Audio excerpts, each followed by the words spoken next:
살아있다라고 하는 것은 움직이는 것입니다. 움직인다라고 하는 것은 어느 방향을 향해서 이동하는 것이기도 하죠.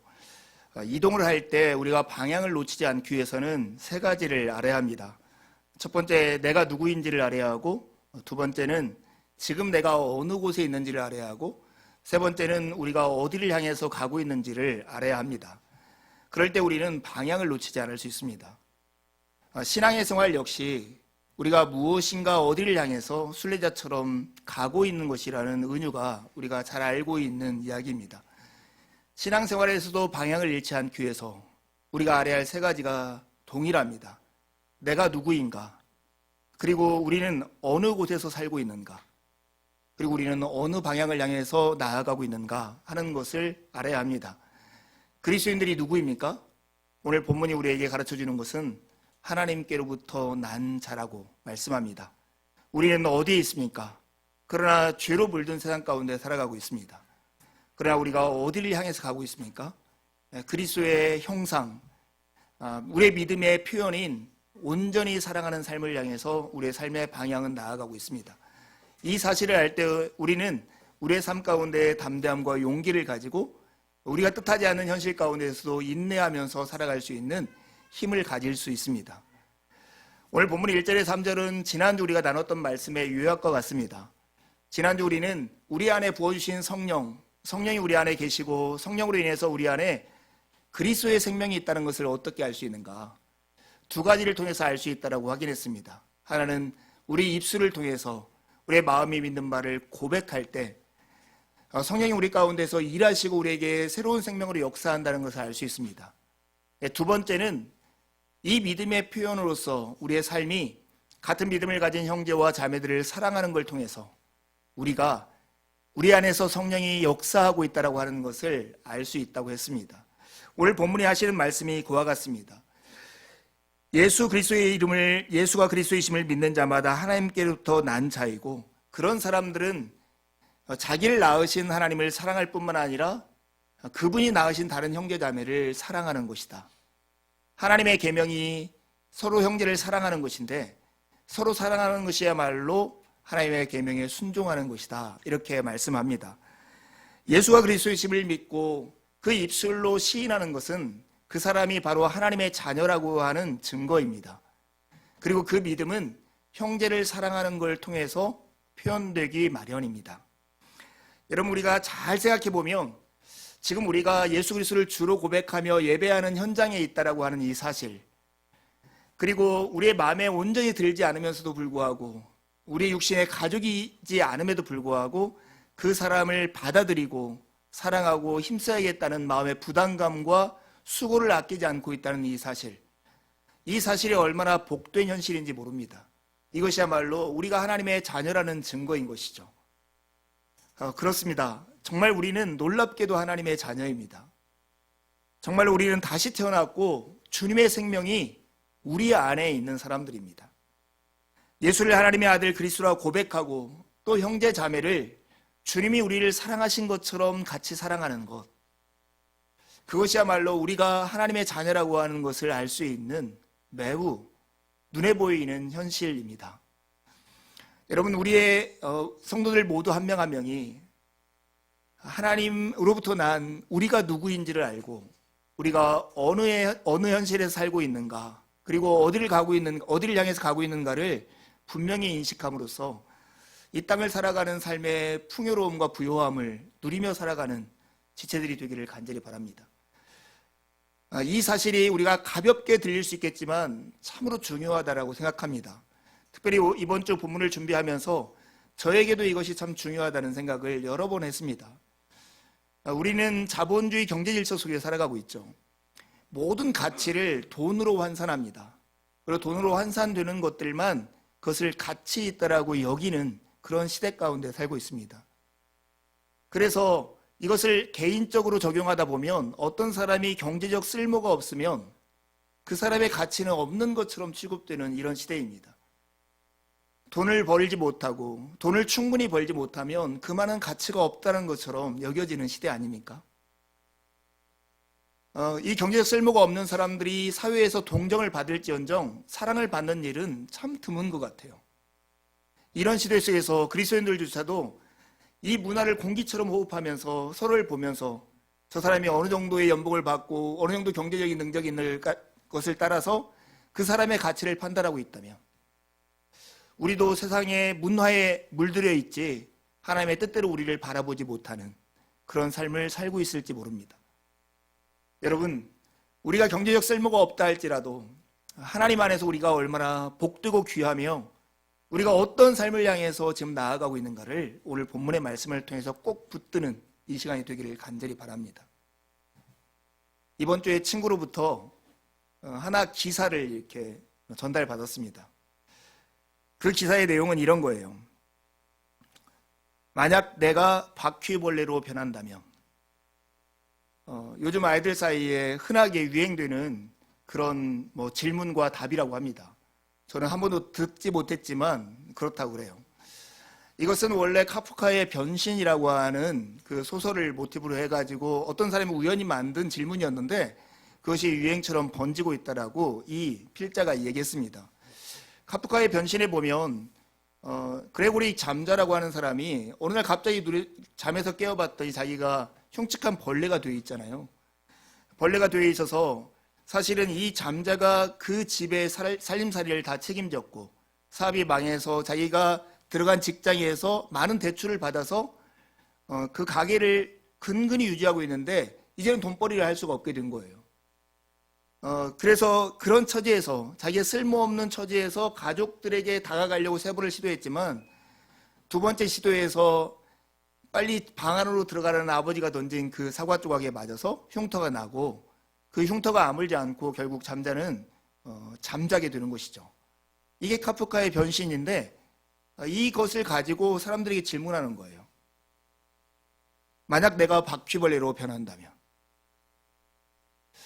제가 어제 저녁에 아내한테 질문했더니 아내는 예쁜 통에 저를 가두고 때에 따라서 먹이를 주겠다라고 저에게 그러더라고요.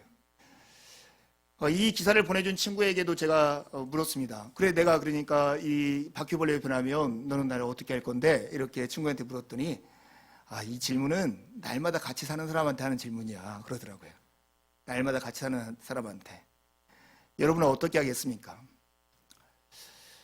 여러분, 이게 우리에 던지는 참 중요한 메시지가 있는 것 같아요.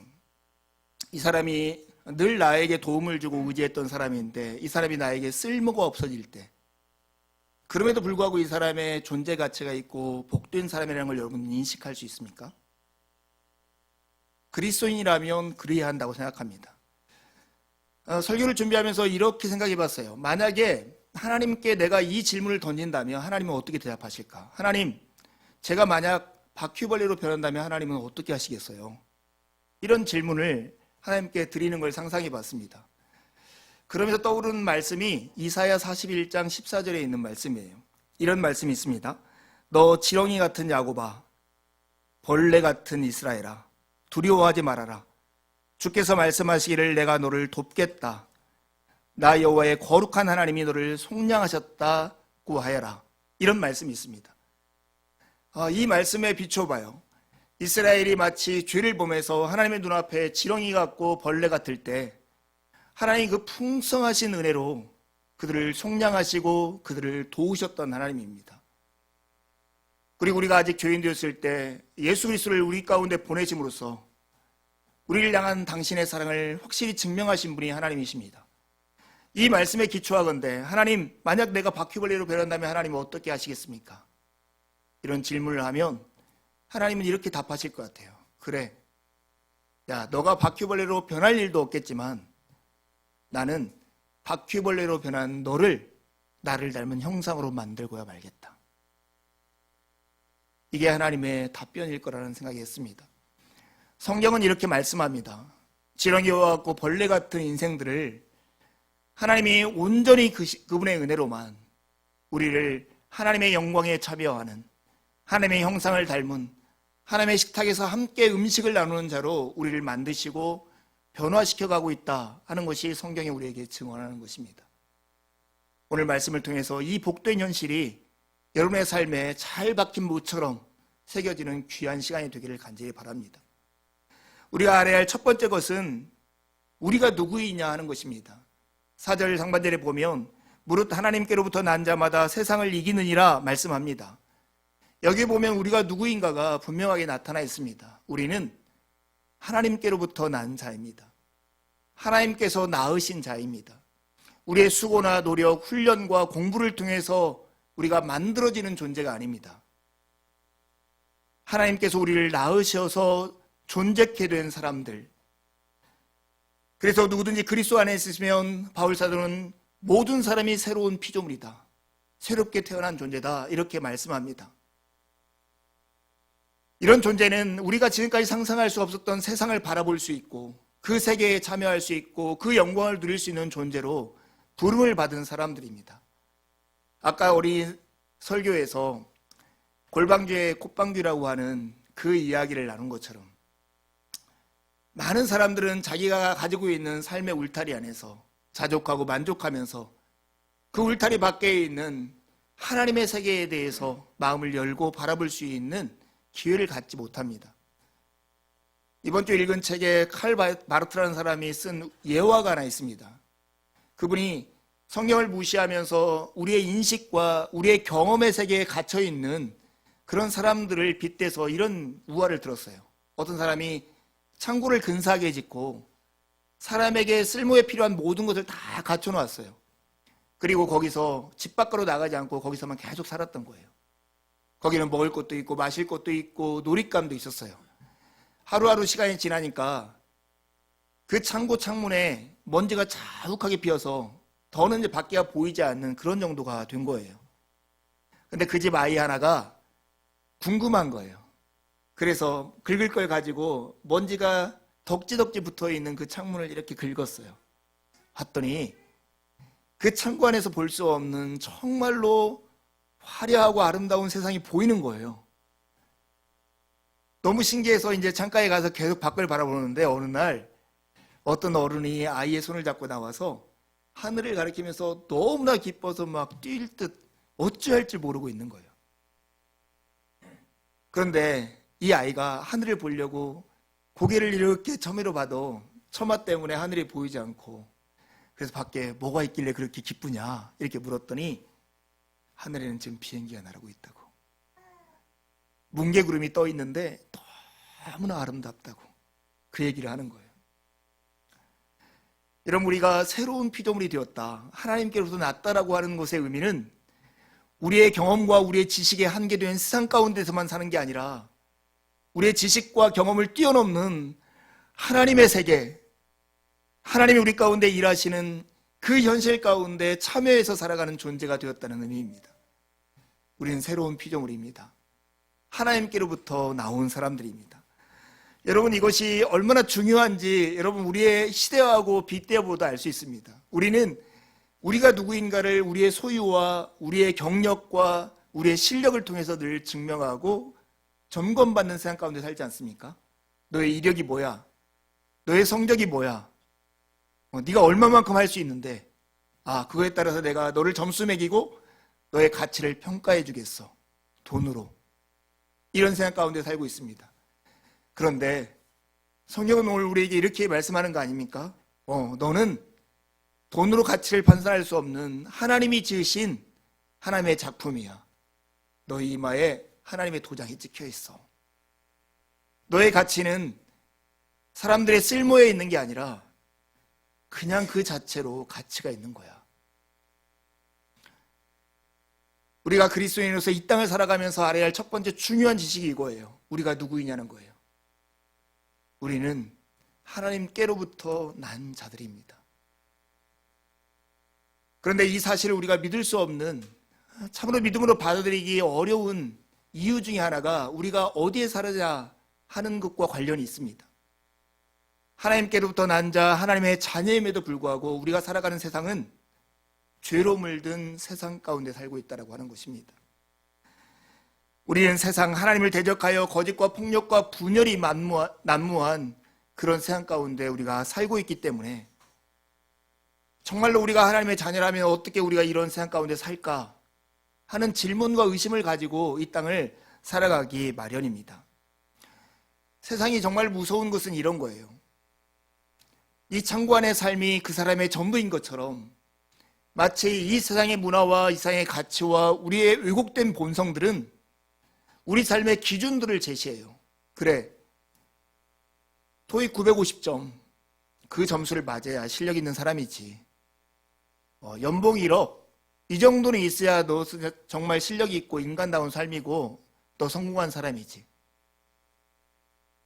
밑도 끝도 없는 기준들을 우리 안에 딱 제시해주고 사람을 평가하고 우리를 그렇게 받아들이도록 만드는 것이 우리의 문화 아닙니까? 이 안에 살기 때문에 이 문화를 공기처럼 호흡하고 있기 때문에 우리가 의식적으로 배척하려고 해도 우리 마음 안에 와서 쌓이는 것이 이런 가치와 기준들입니다. 여러분, 이런 세상 가운데 살고 있기 때문에 우리는 마치 우리가 하나님께로부터 난자라는 것이 의심되기도 하지만 여러분 이것을 거꾸로 한번 생각해 보십시오. 사랑이 풍성하신 하나님이 나 같은 사람을 불러서 하나님의 은혜를 경험하고 새로운 피조물로 살게 하셨던 그 하나님이 나와 같은 사람들을 구원하기 위해서 나를 그곳에 보내셨는데 그곳이 내가 살아가는 삶의 현장이라고 이해한다면 우리가 죄로 물든 세상 가운데 살고 있지만 그 삶의 현장은 참으로 영광스러운 우리의 삶의 현장일 수 있다는 것입니다. 나와 똑같은 교사들이 그러나 하나님을 알지 못하는 사람들이 하나님을 알게 하기 위해서 나와 똑같은 애기 엄마들이 하나님을 알지 못해서 그 영광스러움을 알지 못한다면 그들에게 주의 복음과 사랑을 나누기 위해서 나를 그곳에 두셨다 생각하면 죄로 물든 세상 가운데 있지만 우리의 삶의 현장은 참으로 복되고 의미 있는 현장이 될 것입니다. 하나님께로 난 우리, 그러나 우리는 나그네의 인생을 살고 있습니다. 이 땅에 발을 딛고 살고 있지만 우리의 시민권은 하늘에 있습니다. 악한 자는 늘 달콤하지만 부질없는 약속들을 유혹 삼아 그 화살을 우리의 심장 안에 쏘고 있습니다. 우리가 넘어지고 우리의 영혼이 상하도록 날마다 그렇게 유혹하고 있는 것입니다. 그러나 여러분, 지뢰밭을 걷더라도 군인들이 다니는 안전통로가 있듯이 이렇게 유혹이 가득한 세상을 살면서도 안전한 통로가 있습니다. 그것은 우리 앞서 가신 주님이 가신 그 길을 가면 우리는 안전한 것입니다. 그러니 앞서 가신 주님을 따라서 걷는 여러분이 되기를 간절히 바랍니다. 여러분, 우리는 하나님께로부터 난 자고 그러나 죄로 물든 세상 가운데 살고 있지만 우리는 세상을 이기는 자로서 살 수 있습니다. 4절 하반절에 보면 세상을 이기는 승리는 이것이니 우리의 믿음이니라 이렇게 말씀합니다. 우리는 누군가를 이기고 승리한다고 하면 힘으로 그를 제압해서 그를 넘어뜨리고 굴복시키는 것으로 생각합니다. 그러나 성경에서 말하는 승리는 힘으로 제압하는 게 아니라 오히려 악을 흡수해서 내 안에서 악을 소멸시켜버리는 인내와 견딤을 통해서 나타납니다. 세상의 유혹에 넘어가지 않고 세상이 강요하는 기준을 받아들이지도 않으면서도 세상 가운데 새로운 피조물로서 살아내는 것, 그게 바로 그리스도인의 승리입니다.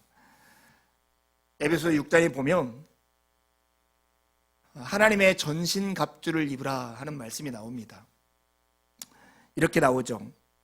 우리가 살아가는 세상, 그 세상은 씨름을 해야 하는 세상인데 혈과 육을 상대하는 것이 아니라 통치자들과 권세자들과 이 어둠의 세상의 주관자들과 하늘에 있는 악한 영들을 상대하기 때문에 하나님의 전신갑주를 입으라 말씀합니다. 여러분, 이 하나님의 전신갑주는 그 당시 로마 군병들이 입던 군복이에요. 전투할 때 쓴 복장을 가지고 우리가 영적 전쟁을 할 때 어떠한 마음과 태도를 가져야 할 것인가를 설명한 말씀입니다. 서서 진리의 띠를 띠고 의의 흉배 붙이고 평안의 복음의 신 신고 믿음의 무엇을 갖고요? 방패를 갖고. 오늘 우리가 이기는 승리가 이것이니 이 승리의 원이 믿음이라고 해요. 근데 하나님의 전신갑주 속에서 이 믿음의 역할은 누굴 찌르는 칼이 아닙니다. 날아오르는 불화살을 막고 그것들을 꺼뜨리는 방패가 바로 믿음입니다. 이 믿음으로 승리한다고 하는 것은 누군가를 죽이고 넘어뜨리고 제압하는 데 있는 게 아니라, 믿음의 승리는 악한 자들이 달콤하지만 부질없는 약속들을 가지고 우리의 심장을 향해서 불화살을 쏘는 것들을 막아내서 그것들을 소멸시키는 그런 역할을 하는 것이 믿음입니다. 세상을 이긴 사람은 세상의 더는 어찌할 수 없는, 유혹에 결코 미동하지 않는 삶을 살아가는 존재입니다. 근데 여러분, 어떻게 믿음이 승리를 가져올까요?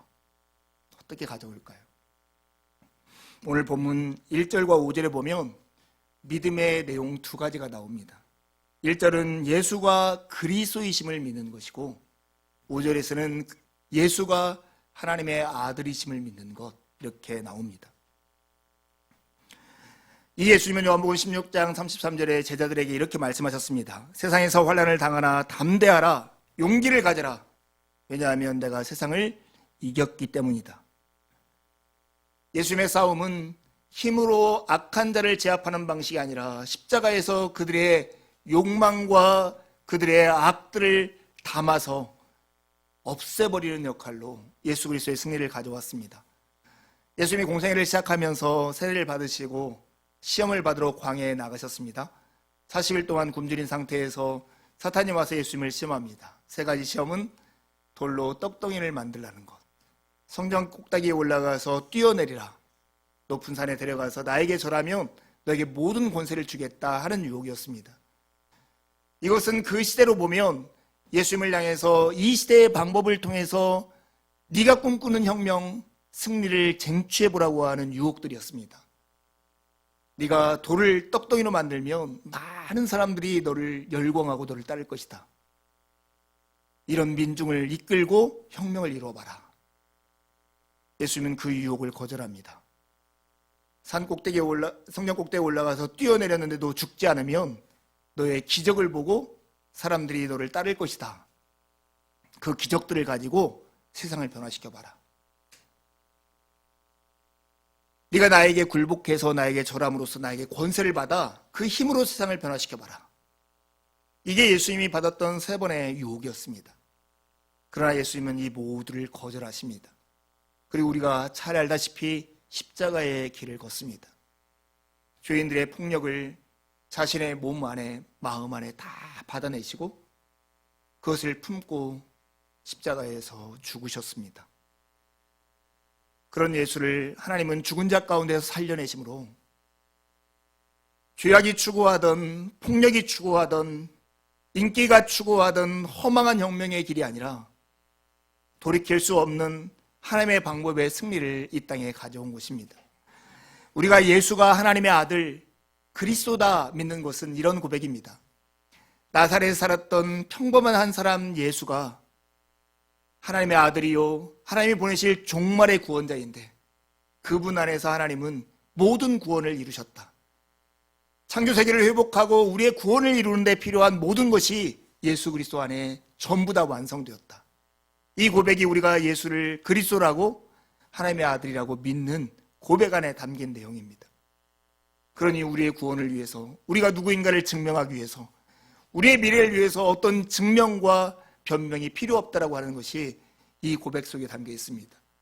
이런 고백과 믿음이 있는 사람은 세상에 대해서 더 이상 아쉬울 것이 없는 사람, 세상의 유혹에 미동치 않는 사람, 달콤하지만 부질없는 약속이 우리 안에 올 때 이 믿음의 방패로 막아서서 그 불화살을 꺼버릴 수 있는 사람들입니다.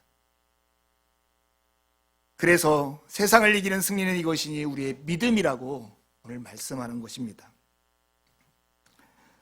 우리는 하나님의 자녀로서 고난이 실제하는 세상 속에서 살아갑니다. 하지만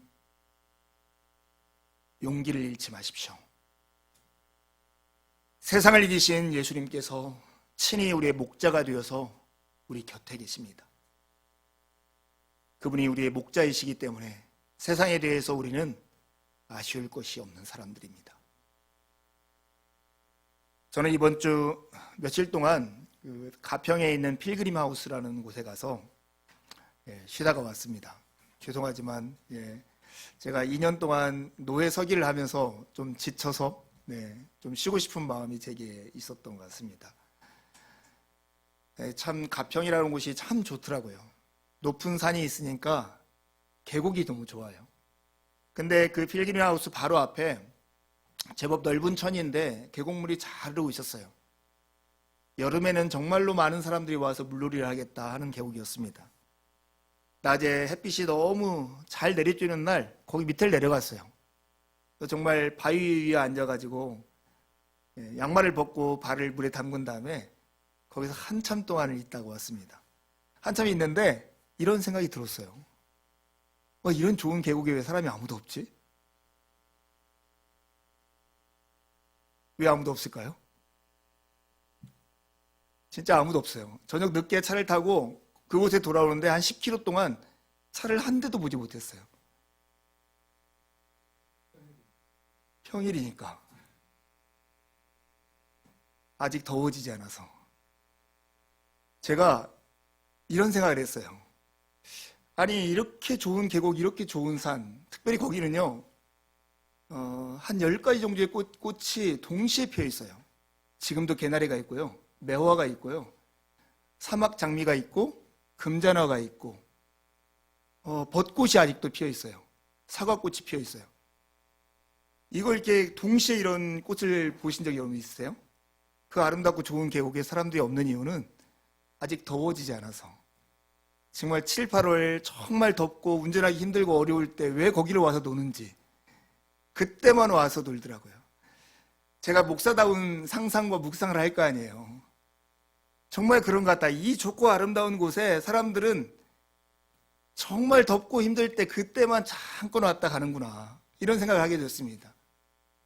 마치 하나님의 넓고 풍성한 품에 사람들이 힘들고 고난이 있을 때만 찾는 것처럼 말이에요. 날마다 살아가는 삶이 하나님의 은혜인데도 불구하고 그것을 깨닫지 못하고 잊고 살다가 정말 고난과 어려울 때 하나님 나 이거 어디 계십니까? 하나님 찾으면서 그때만 하나님을 찾는 사람처럼 그 계곡 아래에 있는 모습이 딱 그와 같다는 생각이 들었습니다. 여러분, 평상시에 하나님의 은혜를 충분히 우리가 누리고 이해하고 살아가면 세상 가운데 아쉬울 것이 없는 사람으로 살 수 있습니다. 오래전에 드라마 정도전을 보면서 그 인상 깊은 대사가 있어서 제가 메모를 해놓은 게 있는데 지금도 있습니다. 그 이이님이라고 하는 고려 말에 정말로 권세가 있었던 대감이 있었는데 그 사람이 정자에서 이렇게 음식을 나누고 있었어요. 근데 이제 거지들이 찾아와서 그 정자 밑에서 계속 음식을 좀 달라고 구걸하는 거예요. 함께 음식을 먹던 사람이 이임 대감한테 그렇게 얘기합니다. 저 거지들을 빨리 도성 밖으로 쫓아내야 한다고. 잘못되면 도적대로 변할 수 있다라고. 그러자 이임 대감이 그 위에 있는 음식들을 거지들에게 던져주면서 상대편에게 그렇게 얘기합니다. 절대로 도적대로 변할 일은 없을 것입니다. 대사가 이겁니다. 쫓아내지만 않으면 도적이 될 리가 없습니다. 만두 한두 쪽이라도 얻어먹을 수 있는 자는 만두 접시를 노리지 않으니까요. 만두 한두 쪽이라도 얻어먹을 기대가 있는 사람은 그 사람한테 저항하거나 반항하지 않는다는 것입니다.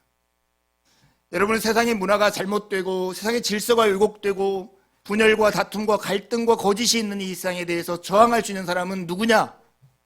세상에게 아쉬울 게 없는 사람들 뿐입니다. 그 세상에서 무엇인가를 얻어먹어야만 내가 생존이 가능하고 내 삶이 의미 있어진다고 생각하면 결코 세상에 저항할 수 없고 세상을 향해서 항거할 수 없습니다. 그리스도인들이 정의를 추구할 수 있는 이유, 참된 그리스도인으로 살아가는 삶만이 정의를 추구할 수 있는 이유는 세상에 대해서 아쉬울 것이 없는 믿음의 방패를 가지고 있기 때문에 그렇습니다. 이제 우리는 어디로 나아가야 할까요? 그것은 사랑의 삶으로 나아가야 합니다. 믿음의 품살을 흔히 동사라고 말을 합니다. 오늘 본문에 그것이 분명히 나타나 있습니다. 우리가 가지고 있는 우리의 마음속에 있는 믿음은 형제 자매를 향해서 사랑으로, 하나님을 향해서는 순종으로 나타나 있습니다. 여러분, 이 요한일서라고 하는 짧은 서신 안에 믿음이라는 말이 십수번 사용되고 있는데 그 중에 명사형으로 사용되는 일은 한 번도 없습니다. 모두 다 믿는다라고 하는 동사형으로만 사용되고 있습니다. 이것이 무엇입니까? 믿음이라고 하는 것은 분명 그것의 실제를 행동을 통해서만 표현될 수 있는 것이다 하는 뜻입니다. 갈라디아서 5장 6절에 보면 바울 사도가 이렇게 말합니다. 그리스도 예수를 믿는 사람에게는 할례를 받았다든지 받지 않았다든지 하는 것이 중요하지 않고 오직 사랑으로 표현되는 믿음만이 중요합니다. 믿음이라고 하는 것이 사랑으로 표현될 때만이 그 사랑이 의미가 있고 중요하다고 말을 하는 것입니다. 얼마 전에 우연히 유튜브에서 허준호라고 하는 배우가 이렇게 이야기하는 것을 본 적이 있습니다. 그때 허준호가 자기의 친어머니 말고 또 하나의 어머님이 계시다는 거예요. 그분이 윤복희 씨라고 얘기했습니다. 그러면서 윤복희 씨와 함께 이렇게 잠깐 이야기하는 대목이 나옵니다. 20년 전에 자기가 뮤지컬을 하고 싶어서 뮤지컬을 도전했는데 예수님의 생애를 다루는 뮤지컬이었대요. 근데 윤복희 씨가 이 허준호 씨에게 예수님 역할을 맡겠다는 거예요. 전화를 해서 아니 저 불교 신자인데요. 어떻게 예수 역할을 합니까? 괜찮아 해가지고 뮤지컬을 처음 이렇게 들어서서 뮤지컬을 하게 됐대요. 근데 윤복희 씨가 이 허준호 씨를 정말 긍휼의 마음을 가지고 계속 돌아봤는데 어느 날 이 허준호 씨가 돈을 벌지 못하고 정말 지하방에 살고 있었는데 그 당시 대스타였던 윤복희 씨가 거기를 찾아왔더라는 거예요. 살림을 보더니 쌀독에 쌀이 하나도 없는 걸 보고 그 위층에 있는 집들을 다 찾아다니면서 나 윤복희인데 여기 밑에 내가 좋아하는 아들 허준호가 살고 있는데 쌀이 없다고 쌀 좀 달라고 해가지고 쌀을 얻어다가 그 집한테 주었다는 거예요. 돈을 주고 팔아올 수도 있는데 그렇게 했던 이유는 이웃들하고 연결해 주려고 그렇게 했다는 거예요. 그래서 그 이후로 사람들이 반찬을 갖다 주고 쌀을 갖다 주고 계속 그런 일들이 자기에게 있었다는 거예요. 어려운 순간마다 자기를 찾아와 줘서 자기가 어려운 상황들을 견디게 해준 게 윤복희 씨라고 이런 고백을 하더라고요. 그러면서 허준호 씨가 이렇게 얘기했어요. 지금은 자기가 그리스도인이 되었는데 나중에 윤복희 선생님한테 들었는데 윤 선생님이 나를 위해서 20년 동안 기도하며 나에게 사랑을 베풀었다고. 와우. 제가 이 얘기 듣고 깜짝 놀랐어요. 그냥 허준호라는 한 인생을 자기 영향력을 가지고 교회로 끌어오려고 하는 게 의도가 아니에요. 자기와 만난 예수 그리스도 그분에 대한 사랑으로 어떤 한 사람을 위해서 오랫동안 기도하며 그의 사랑을 베푸는 것. 이게 바로 우리가 믿는 그리스도를 전하는 방식입니다. 우리 몸된 교회에도 전도가 풍성해졌으면 좋겠어요. 전도지를 나누는 것을 넘어서서 여러분이 그리스도의 사랑을 경험한 그 사랑으로 여러분 주위에 있는 귀한 사람들, 그러나 그리스도를 알고 그리스도의 사랑이 필요한 사람들에게 여러분 그런 사랑을 꼭 펼쳐주는 여러분이 되기를 간절히 바랍니다. 믿음의 품사는 동사인데 이웃을 향해서는 사랑으로 표현되지만 하나님을 향해서는 순종으로 표현됩니다. 하나님을 사랑하는 것은 그분의 계명을 지키는 것이고 계명은 형제를 사랑하는 것입니다. 그런 의미에서 믿음은 이 순종으로 표현되는 동사라고 말할 수 있습니다. 여러분, 유진 피터슨이라고 하는 목사님이 쓴 책을 이번 주에 읽었습니다. 거기에 보면 현대인들은 성부, 성자, 성령이라는 삼위일체 하나님 대신에 가짜 삼위일체를 섬기고 숭배하고 있다고 하는 거예요. 그러면서 그 목사님이 말하는 유사 삼위일체가 이거였어요. 우리의 욕망, 우리의 필요, 우리의 느낌. 우리는 우리의 필요와 우리의 욕망과 우리의 느낌이 우리의 신처럼 우리 마음 가운데 자리 잡고 있어서 그것을 만족하기 위해서, 그것을 만족시키기 위해서, 그것을 진리 삼아서 살고 있는 그런 시대 속에 살고 있다고 하는 것입니다. 이웃을 사랑하는 삶은 유사 삼위일체를 섬김으로써는 결코 이룰 수 없는 신앙입니다. 삼위일체 하나님이 우리를 어떻게 사랑하셨는가를 알 때만 그런 순종을 통해서 이웃을 사랑할 수 있는 것입니다. 자기 아들을 아끼지 아니하시고 우리 모두를 위해서 내주신 살아계신 하나님께 반응하면서 살아가십시오. 이것이 믿음의 삶입니다. 여러분의 믿음을 이웃을 사랑하고 하나님께 순종하는 걸 통해서 나타내 주십시오. 이것이야말로 예수님께서 우리에게 요구하신 세상의 빛이요 세상의 소금으로 살아가는 제자다운 삶입니다. 그런 복되고 멋진 그리스도인으로 한 주를 살아내기를 간절히 원합니다. 함께 기도하시겠습니다.